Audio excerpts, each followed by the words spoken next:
Welcome to All Music Matters in That, a podcast for all things related to music.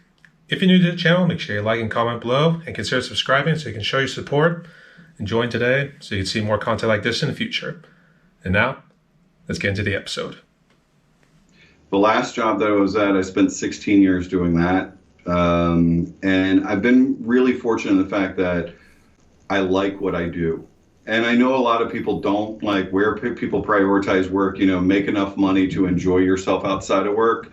But the truth of the matter is, and this is advice I could give anyone looking for work now, the adage that if you like what you do, you really never work a day in your life. And it's true. Like the secret to life is liking your job because it makes everything else that much more enjoyable. You're not so stressed out. Is that too?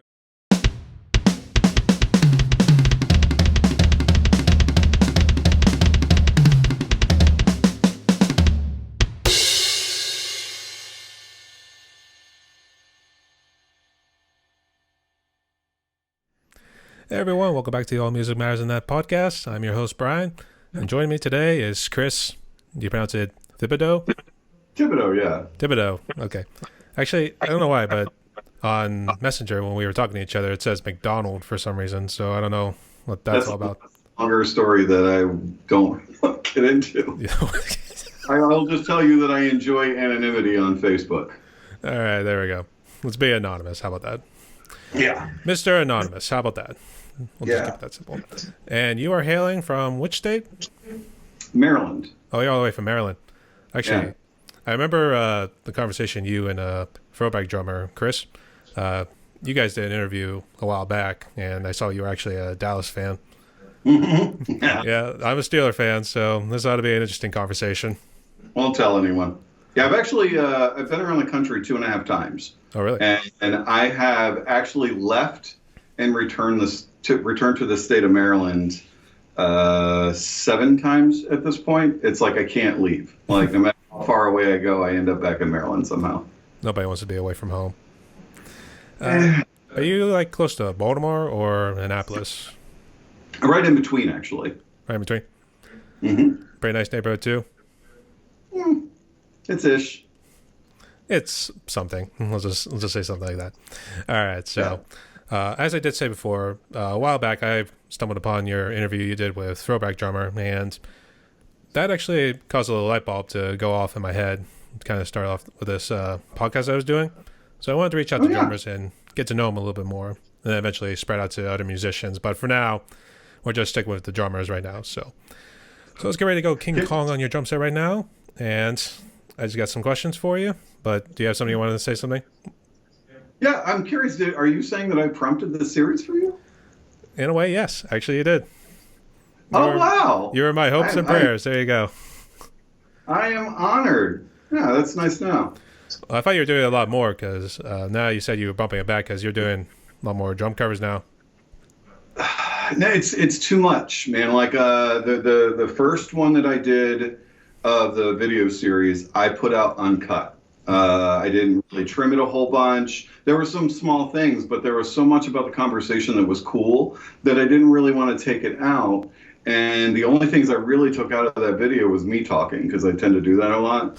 And nobody really watched it. But the truth of the matter is, between the drum covers, my full-time job, my wife, the things I have to do around the house, creating the Under the Cover series that I do is a monster, because I generally end up talking to the people that I've posted for 2.5 hours, and I clip that down to a half an hour because nobody really watches an hour long worth of whatever. So the amount of time and effort that goes into it, I don't have the time to do it. So I had to move them to once a month. Yeah, I see what you mean. It's hard business doing I recently started doing like 3 videos per week, which is like 2 drummers and then like 1 episode of this podcast, because I got one in the works because I got Joshua Drummer on last week, so I'm getting ready to release that one soon. I will say I've been fortunate to keep them within an hour's reach. I know the one I did with Drum Addict, Eric's, he and I had a nice conversation. He talked a good bit there too, and we could have honestly gone like probably 3 hours if we just wanted to keep talking about it. But This one, I'm giving you full discretion to just say whatever you want, and I'm going to give you a little bit of freedom, but that's coming near the end. So this ought to be interesting. All right. All right, so let's jump right into it. First question. Tell us a little bit about yourself. I've been playing drums since I was 12. Obviously played in school initially, just concert snare. Somewhere around that time-ish, I think probably was closer to 8th grade, the band teacher asked if I was interested in playing drums. He needed someone to give him an excuse to buy a set for the school, and I told him I totally would do it. And so I mean, I wasn't really all that good when I started, but I had a natural inclination. You know how sometimes when people sit down to the drums, they're, kind of awkward. I could play something when I first started, and so I had a natural inclination, yeah. And I played for the rest of the school year, and then that summer, I worked an entire summer to buy my first Ludwig kit, and that was my first drum set. Since then, I've been in a ton of bands, both covers and originals. For a short amount of time, I did some session work, some studio work. And then it just got to the point where my career was more important than the drums, just from a stability of life standpoint. So I prioritized that over the drums. That's kind of the short story. What do you do in your professional career? I sell crack. I'm kidding. I'm the vice streets of Baltimore. Yeah, I'm a vice president of operations for a government contracting company. Oh, sweet. Is that a job you really like doing? Yeah, I've been fortunate that this job, actually, in a few days, I'll hit my 5-year anniversary here. The last job that I was at, I spent 16 years doing that. And I've been really fortunate in the fact that I like what I do. And I know a lot of people don't, like where people prioritize work, make enough money to enjoy yourself outside of work. But the truth of the matter is, and this is advice I could give anyone looking for work now, the adage that if you like what you do, you really never work a day in your life. And it's true. Like the secret to life is liking your job, because it makes everything else that much more enjoyable. You're not so stressed out. Is that too, but you also want to make sure you find meaning in the work that you do. But I guess that also ties in with what you said. It does. And from my years of experience, I'll tell you that the definition of success is different for everybody. It's not all the money you can put in your pocket, although for some people it is. For some people, it's a work-life balance. So the first step of that is figuring out what success means to you. And then if your job feeds into that success, that's what's important. Absolutely. And you hit the hammer over the nail with that one. It's also good, too, also surrounding yourself with people who are reasonable. They're also understandable, and they're also the good-natured kind of people, even though they could be a little bit stressed, because I work as an account analyst. On the side, I sell pots. And one of the things I will say is the best thing I've been blessed to work with people who are very nice. They're able to help out and everything. And whenever you have a problem arise, they're there to help you whenever they can. They could be a little bit stressed because, they have a hard time with the work-life balance too, with probably X amount of kids, or probably in the process of having kids. So it's definitely good too. So did you say that you sell pots or pot on the side? Well, I said pot, but no, that's not true. All right. Well, that's what I think you should say. You should not say crack. I would have probably believed you if you said, like, I just sell pot on the side. True. But when you said that, though, I thought maybe you were doing kind of the ghost thing, like with the little spinning table making clay pots. Like, No, we're not that crafty. No, I do not have delicate hands. I will tell you that much. These hands are meant for blast beating and stuff like that on drums, so they are not very good. I'd probably be a nightmare in doing surgery on people's hearts or brains. Wow. Yeah. But I guess talk about your kit right there. Is that the kit you've had a good while, or is this an upgrade from your Ludwig one? Oh, no, it's definitely an upgrade. I've had a bunch of sets for, over the duration of my time. Actually, that drum set, the first one, I needed to leave the state, and I had a friend of mine who was also a drummer. And I said, hey, can you hold on to these for me? And I assumed because he was a drummer and already had a drum set that it was probably a safe place to be. Unfortunately, no joking, he had a crack problem and he sold my drum set for rocks. Turns out that that drum set had, like, Ludwig had only made 1,200 of them, so it was a collector piece. But I carried around 4 drum sets for probably the better part of the last decade. And I had a couple of Yamaha kits. I had a Heart Dynamics LE kit. And they were separated by the one that I keep in my house, which, believe it or not, the nice one was the one that I kept in my house. And then I had a Yamaha Stage Custom Advantage that I used as my road kit. It was a 5-piece kit. You know, it was the one that you drop and don't care about kind of thing. And recently I sold all of that because I wanted a DW for a long time. And I know DW is one of those things that people either love or hate. But I got this one, I basically, as I got rid of everything else, and I've got a 14-inch floor tom that's been back ordered since December. So I'm waiting for that, and that'll kind of round out the kit. I have 2 Roland PD105s and a TD17 drum module. So it's actually a hybrid kit. And then I've got a KDX or KX or K8 or something like that kick pedal. I use that for like 808s or you know, just random sounds you want to throw in. But it gives me a little bit more freedom on the drum set and sticking with a 5-piece and hopefully at some point in time being a 6. Do you do 808s as like a way of selling, or is that something you do like on the side? No, the 808, the boom, like yeah. So and for certain songs, that's why I leave it there, because it's not really in a comfortable place. It's to the left of my hi-hat pedal. So hitting it is not necessarily easy. And then if you wanted contrasting, like my legs are too far apart to do double bass work on it. So I just use it as an accent, and it's not that great of a pad anyways. Was that the same kit you used in that recent drum cover I saw? I think it was the Silver Sun Pickups Lazy Eye. Yeah. I've had this one since December. It was my Christmas present to myself. Right. And I told my wife that I wouldn't spend any more than the amount that I sold my other stuff for, but that's a lie. I actually spend way more than that. What's up with all the guitars? And I guess I did see a pic. You got a new bass, or was that a new guitar you got? No, I have always been able to play other instruments, guitar, bass. In the last band that I was actually in, the musicians in the band would rotate. So I would play drums, and then I'd move to bass, and then I'd move to sing, and then I'd move to guitar, and the guitarist and the bass player and the lead guitarist all did the same thing.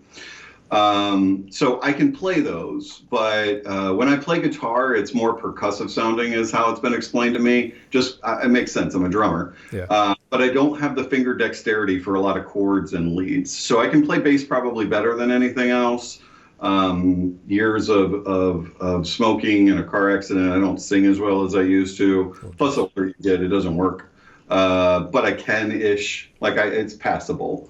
But that's more hobby stuff to me. And I put out a couple of videos where I play everything, or I put out a recent video where I do the bass and the drums for Rage Against the Machine song. Yeah. But I've carried all that stuff with me for a long time. And the initial thought was, if I ever had kids, I just have that stuff there if they wanted to do it.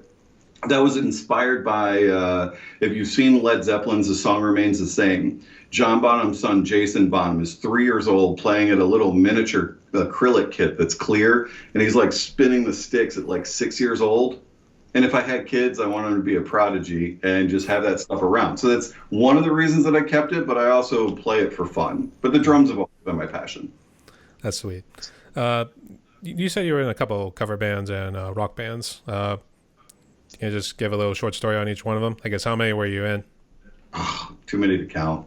There was for a long time through high school, like everybody had a band, and I wasn't very good, honestly. I mean, somewhere around like 17, 18, I really started to pick up get my stride. But when you're in different states, there's different markets. Some areas fully support cover bands, some areas fully support original bands, and it just depends on what state I was in, on what I was doing. I mean, the more notable bands that I could point out is the most recent one I was in a cover band in Philadelphia. Mm. Those guys are still really good friends of mine today. I was in a 70s punk band when I was in Detroit. We didn't practice. We just showed up because that's punk. That was probably one of the more fun bands that I played with. We did this show called the Impaler Fest. Okay. So what the Impaler Fest was there was a guy who called himself the Impaler, and it was almost like Mick Mars from Motley Crue, like a vampire. Okay. But like his transition from normal dude to vampire was like putting a cape on.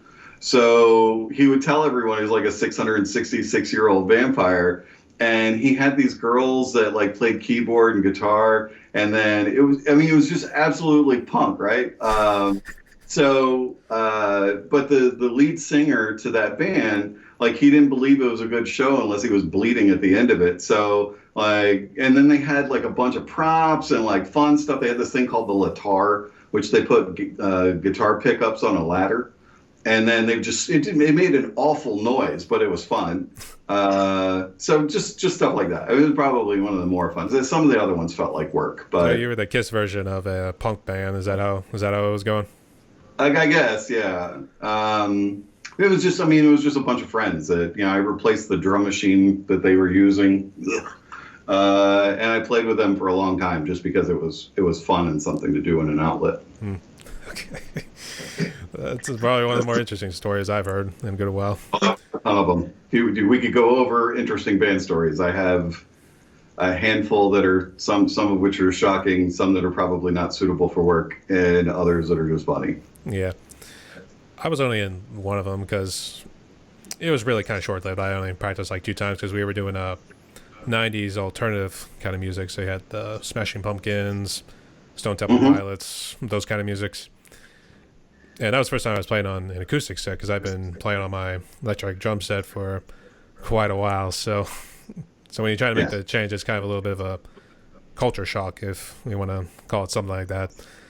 So it took some getting used to, but I got the hang of it too, as well as also being able to like hear over my play and see what everybody else is doing.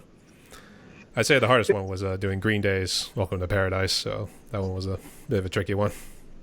It's an acquired skill that I think that if you've only ever played on YouTube or you have limited experience in a band, being in sync with the people you're playing with, the trash can ending where everyone's like, that kind of stuff is just from working with musicians and knowing musicians and knowing when changes are coming or when someone's going to do something. You almost like that's always been the one of my favorite parts about being in a band is you're 4 people or 5 people or more, but you're all connected, but it's learned over time. Yeah, like the Tower of Power, I guess. I forget how many people they had. I know my dad had a couple albums from them, and they had like a whole row of people and stuff like that. But I guess, all right, give me one funny story. All right, we'll at least get one. I think the audience would at least hear one funny story from one of your cover bands or rock bands, whichever one. Okay, one funny story. Well, the Impaler obviously was one funny one. The same band, because that usually has the funniest stories. We were playing a show at a bar in Detroit, and we were walking in to get set up, and we were talking about it off stage. And I don't think it was my idea. Maybe it was. I don't want to take credit for it if it's not. But someone came up with the idea. Wouldn't it be really funny if we set everything up backwards? So the drum set was facing the back wall of the stage, so all the audience could see was my back. And then we set up the guitar players facing that way and the singer facing that way.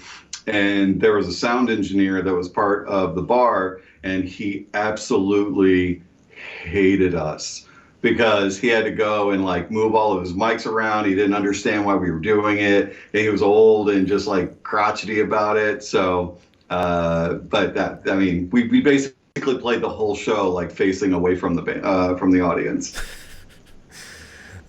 It's always like, here, kiss our ass or something like that. Yeah. In a way. In a way. All right. There's always something. I guess that's what happens after a couple booze or something like that. Oh, that was those are the G-rated stories. I tell you another one where it's the scariest one that I've ever had. I can tell you that one. Is there a rated R version? No, no, no.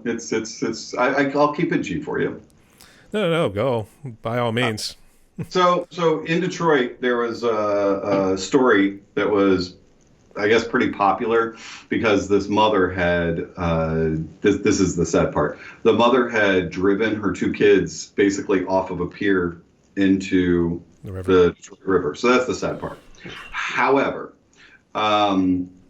the singer used to do this spoken word thing, almost like Henry Rollins. You know, he does, more of the spoken word, kind of slam poetry thing. Yeah. And so they did these series of poems. I didn't really pay too much attention to it for the most part because I was the drummer, and like I said, we never practiced. So I just heard a loud surge of noise when we started playing. We were playing like Iggy Pop and so forth. So he does this poem, and as we're getting off the stage, the next band's coming up. So I'm pulling my drums off as fast as I can so they can get their stuff up there. And as I'm pulling my drums off, this guy says, I'm just going to cut them. I'm going to cut every single one of them. I don't care, just went nuts. And as it turns out, the poem was about the lady who had driven her kids off the pier, loosely based. I don't think he used her name in any way, shape, or form. But the lead guitarist to the band that was going up behind us was her nephew. So I told him, I don't know the words, man. I don't know what you're talking about. So that was another crazy story. But you guys managed to get out, no injuries or anything? Yeah, no one got hurt. I wouldn't tell the story if someone got hurt. Well, the way you sound, I'm just going to cut them up or something like that. It sounds like guys either on something or something, you struck a nerve or something. So I was actually getting kind of nervous. I thought you got hurt or somebody else. So yeah, okay, I'm not a fighter. Okay, that's good. All right. So I guess growing up, when you started taking drums, you said it was around the age of 12. I guess who would you have considered your biggest influencer, or I guess if it's multiple drummers, influencers? Probably the biggest one when I first started was Tommy Lee. And the reason why is because they had just kind of come out about the time I was of that age. Like when we were kids, we used to set up, my mom had a bunch of wicker baskets all over the house. So we set it up to kind of look like a drum set. That was I think that was around the Too Fast for Love. And that was like, we would just crank that all the way up and play it. But my mother was a singer in the band a singer in a rock band before I was born. And she had a crazy album collection of Zeppelin, The Who, Heart. So I listened to a lot of that coming up. And I guess if there was anyone I ever aspired to be in the very beginning, it would probably be John Bonham. But my answer to who's your favorite drummer it's based on who we're talking about at that particular moment. There's some drummers that are really good because of this, and some drummers who are really good because of this. And I've never been one of those people that could zero into one for you. Yeah, I see those questions pop up at time to time, and you can probably just name one off the top of your head. But Chris actually brought it up, and throwback drummer, and he said there's really not the greatest drummer of all time. Every single one of them is good in their own right. Yeah. So.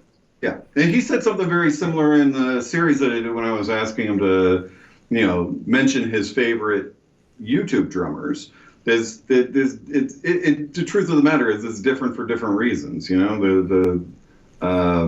Thomas Lang or Tony Royster Jr. are amazing to watch, but they're not really in a band, and what they do is it's musical, but it's not really intended for much else other than look at how fast I can play doubles and this other stuff. So they do amazing work, but then you have groove drummers over here. I don't know. It's a ton. It's a long list. Yeah, it's not really measured like how fast you can play. It's usually how well you keep it beat with the song and how well it flows with the song. So that's number one to me. Like when I'm watching other drummers, I think that's the thing that people should understand first and foremost is your job is to keep time. And this goes back to my comment about being in a band is that you're not supposed to be front stage as a drummer. You're supposed to keep everybody in time. So when you stand out more than everybody else because you're doing crazy fills and you're playing super fast, if it doesn't fit with the song, that's why Ringo Starr is the highest paid drummer in the world, is because he plays pocket.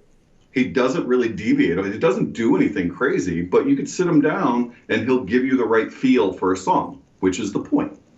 Yeah, absolutely. I mean, I play fast a couple times, and it's a good workout from time to time, but normally it's a song that I want to make sure that I can keep time with and something I'm able to at least do. So let's see. Talk about your YouTube channel. When did you start it? I believe this is the second channel that I started. Yeah, well, I lost my first one, but I only had like 7 subscribers, so who cares? I started this one, I don't know, maybe like 2 years ago.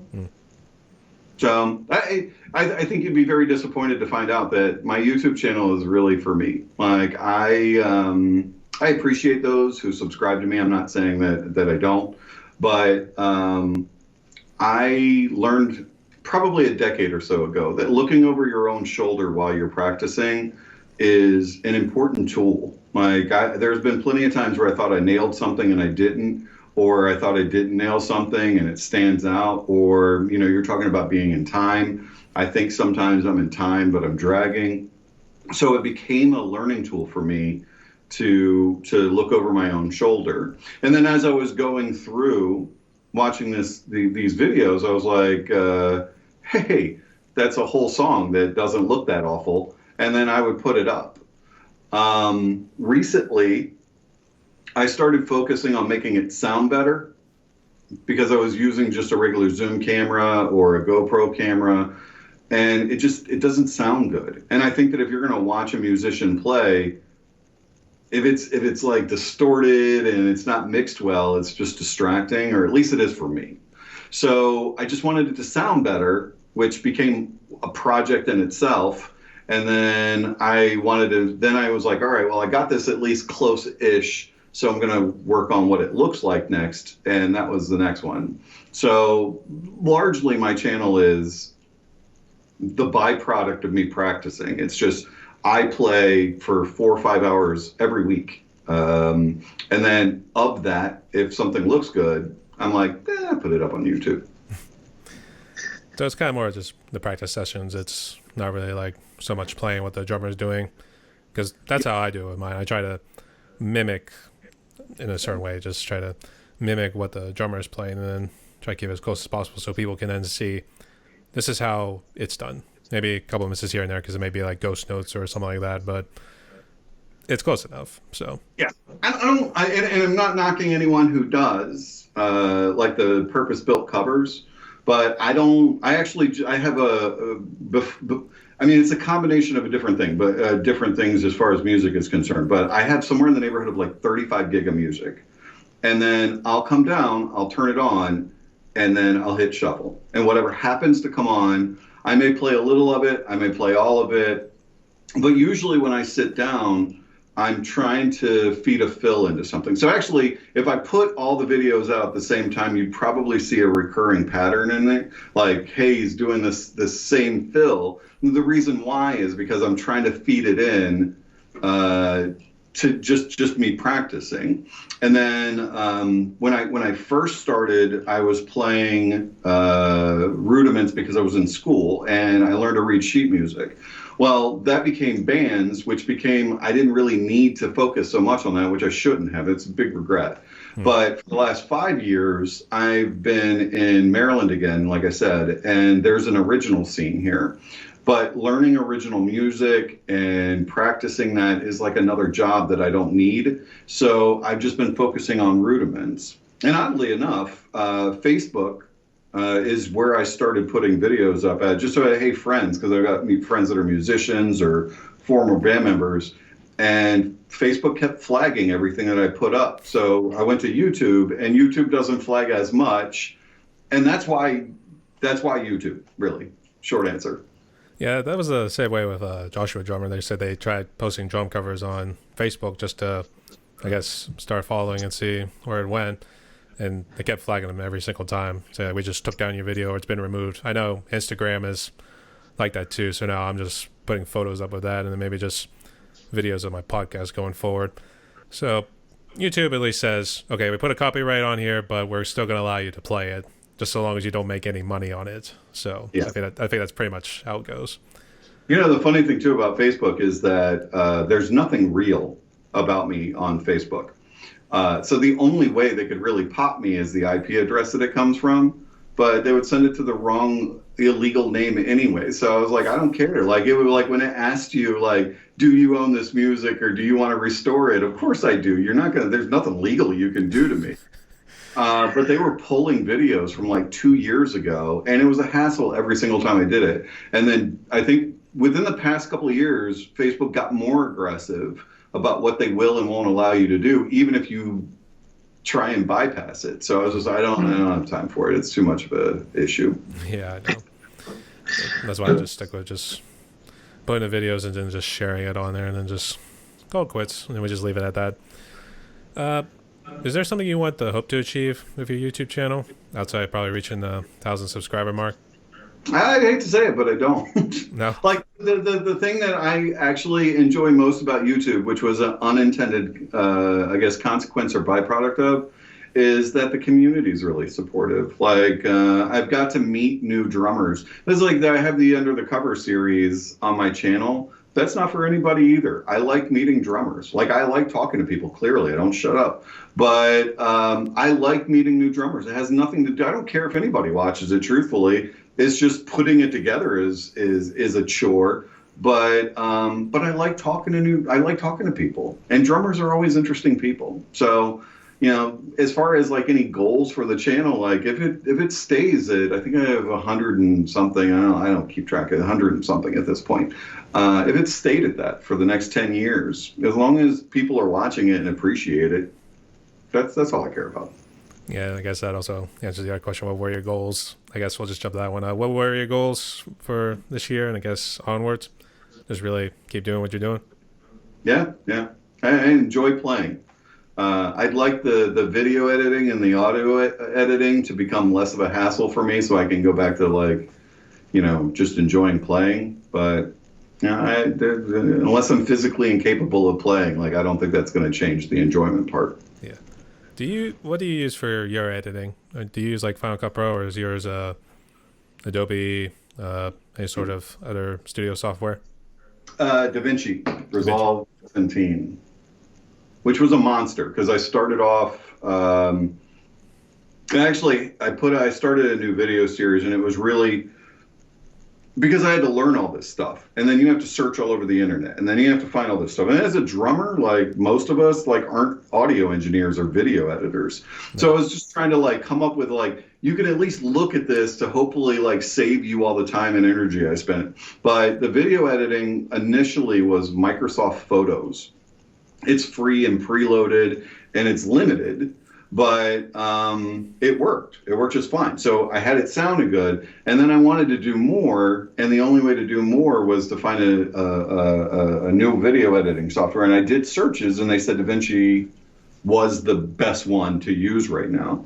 And they have a free version that will like hound you like you owe it money. I mean you owe it money, but it'll hound you like that, like as you're in the middle of using it occasionally. But it has some really cool features, and I've got it to the point now where I told you I play for like 4 hours at a time, right? Yeah. And I may have 3 to 5 songs in one sitting. And what I used to have to do was clip all of those individually in Microsoft Photos and then sync 4 camera angles individually and then put them together and sync all that again.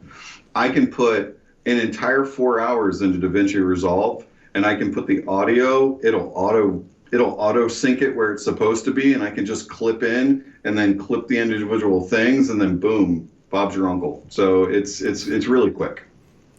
Yeah. Does it eat up a lot of space on your computer with the storage?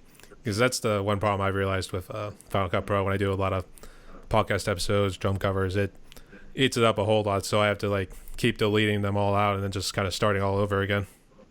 I have 5 terabytes full of. Actually, no, I correct myself. 6 terabytes that are dedicated to nothing else but the audio and the video. The audio and the video. Mm-hmm.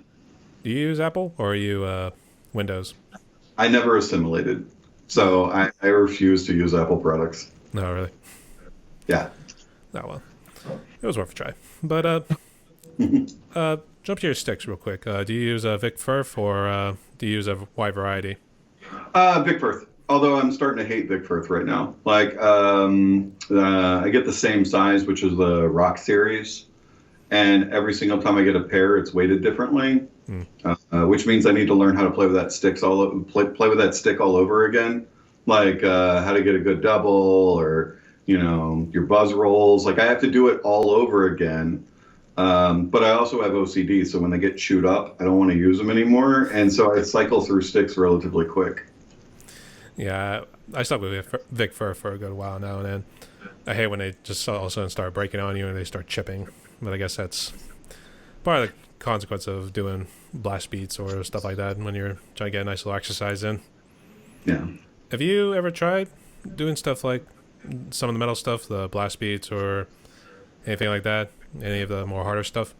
No. I play harder stuff. There's a certain point in which, even when I was young, and I'm not anymore, but even when I was young, like there's a line in which, like when you get into like death, stab your mom in the throat metal, like there's a certain point in which I just can't go that fast and never have been able to. I actually frequently play, Anthrax or Korn or Slipknot or so forth. It's just when it comes to posting something up online, I usually I can't get and don't spend the time to learn a specific role, and then it doesn't sound good, so then I don't end up posting it. But my musical taste is actually horribly eclectic. The only music I can't stand is country. But if you cycle through my videos, you'll see that there's Motown, there's rap, there's and there is an Anthrax tune in there, classic rock, modern rock. So it's kind of everything, and that's again a byproduct of how I play. But I do play really fast music. It just never generally makes it because it's hard to put all that together, especially with the acoustic set, and because I guess the snare and even the bass stuff, it kind of bleeds in, or I guess meshes together, and kind of a little bit hard to mix and master. Is that kind of the thing too? No. It's just that I don't practice it. I'm not playing with the intent of playing a song. A friend of mine has asked me to post Dead Skin Mask by Slayer more times than I can count. And I can play most of it without practicing it. I mean, I used to jam that song out all the time, but that was 10, 15 years ago, right? Yeah. So I'm not practicing it. And the other thing too is if I repeat, this is one of the reasons why I don't do the purpose-built covers. I've done some collabs where I have to practice, but if I practice something over and over and over again, it almost gets to the point where it's like work, and then it's not fun, and I'm not doing it for that reason. So it would just require me practicing it a little longer than I do. But most of the videos you see on my channel, most of them are the first time I've shuffled through it. And clearly I know the song or I wouldn't be playing it, but I don't go through more than once. Sometimes there's I totally missed that part and I'll do it a second time, but no more than two. Were they also Drumless Tracks? Because I could have sworn that's how the Lazy Eye cover was. Because I couldn't hear it. Well, here's the fun thing, man, is that so I've been working to try and get the mix better. And I looked into dropping the drum tracks out. But for Moises, as an example, which I know is pretty popular, or finding these drumless tracks, you have to go to it, you have to find the song, you have to, download it or upload it and then download it, or all this other craziness. And again, if you think about the fact that I've got 4 hours of footage, I'm not preparing for it, so none of that stuff works for me. What I found was there's a software called RipX Stems, and it doesn't feed into my DAW directly, but if I clip out a song, I'm playing the music and I run the music into my DAW with the drum track, so there's no delay. And then when I clip everything out, that song is left. Well, if I export that song out to a WAV file, I can put it in RipX and it will separate it into stems for use with my DAW, and then it takes 3 minutes to separate the tracks, and then I right-click it back where it was, and it separates the tracks out for me so I can mix everything in and drop the drums out. It's quick, it's easy, it's painless, it's a little bit more expensive than Moises, but if you have a DAW, I don't get paid for it. I'm a huge advocate.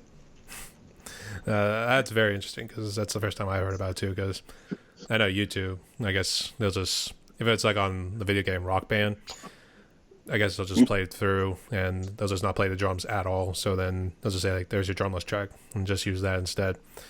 So that's actually an interesting way. It does sound like a little bit of work at first, but then it seems like once you get the hang of it, it seems like it is like 3 to 5 minutes. Oh, dude, I'm telling you, it's super easy. There's a video on my channel that I just search Rip Extends.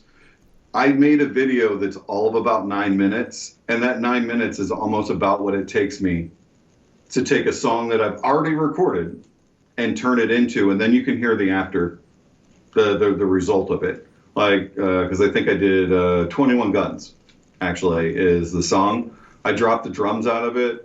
It sounds pretty good. So it's actually quick and painless.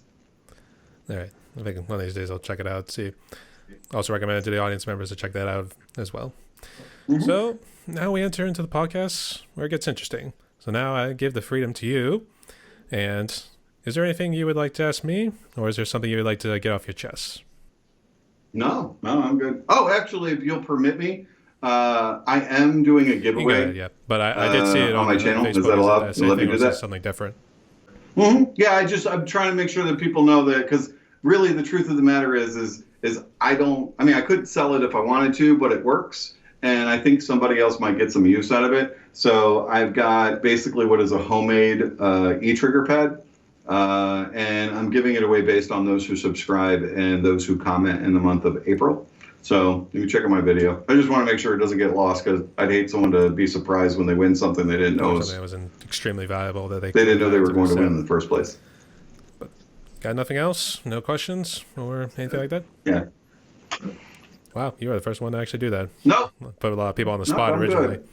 But all right, well, we are near the end of this podcast interview. So last question is, what sort of hopeful message would you give to other YouTubers or musicians who are perhaps looking to take a similar path that you're taking?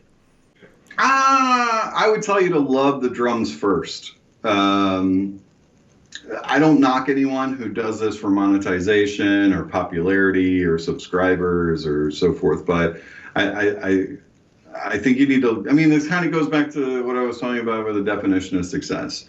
I think you need to love what you do first. Like, I've met musicians, and I won't keep this to drummers, but musicians who say are in wedding bands or whatever the case may be, and you can see that all the joy in what they're doing has been sucked out.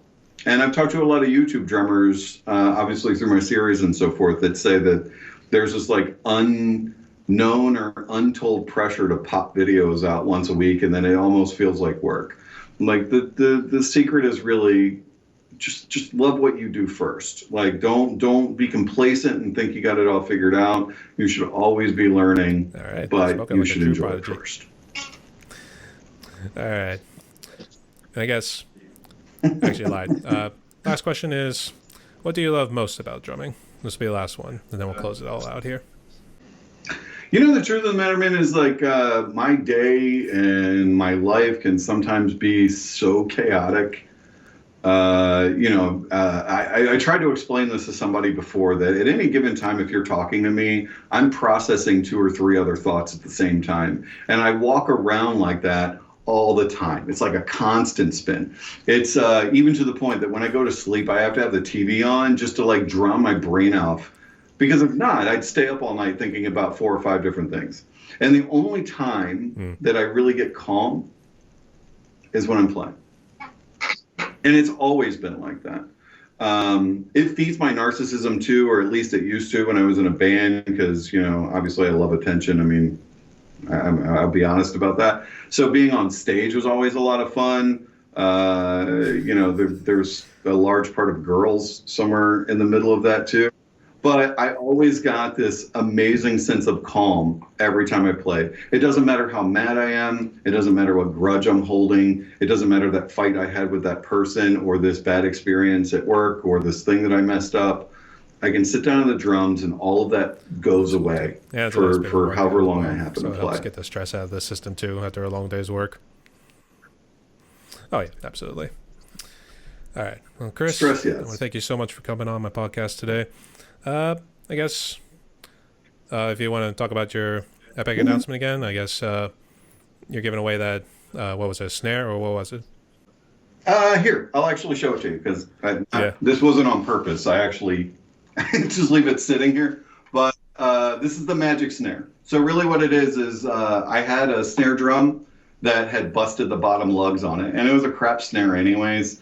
And I also happened to have, because at some point in time I was messing with triggering, but this was so long ago that it's not like the new triggers. So I just had these. And as I was going through all my stuff to sell all of it, to buy the DW kit, I came across these triggers and I was like, well, I have a module and I have this thing, so why not? So I put it together, it works, but I have since upgraded to the Roland stuff.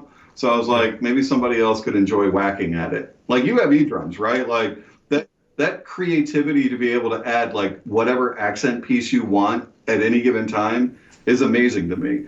And so it's nice to have without like going full bore into E-kit, because most people who've only played E-kit aren't horribly comfortable on acoustic and vice versa. So this is just something you can whack at. And if you don't like my artwork, it's a standard 14-inch So I guess we're head. going to You go just change it. in order to get their hands on that beauty. If you go to my channel, basically for the month of April, if you subscribe, I'll give you 2 entries in the hat. If you comment on a video, and it doesn't matter how many times you comment on one video, you could do it a dozen times, you get an entry for that. And then at the very beginning of May, I'm going to do a drawing, and as long as you live somewhere in North America, I will ship it to you for free. But I guess that's going to involve some shipping too. It depends on, because I don't know the customs or the costs or whatever, but if somebody lives outside of the North America, I'll see if I can work something out. But I'm not bleeding cash, so I don't want to spend like all kinds of money plus export plus whatever to send it to somebody. All right, But I'll everyone, this try. was Chris Thibodeau, aka Drummer's Key. He was on my podcast today, and we had a nice little chat here about everything. It was good to get a nice little Steeler and a Cowboy fan to get to talk to each other too. So, all right, Chris, I want to thank you so much for coming on again. Stay safe. Stay tuned. All right, take care. Thanks, Brian.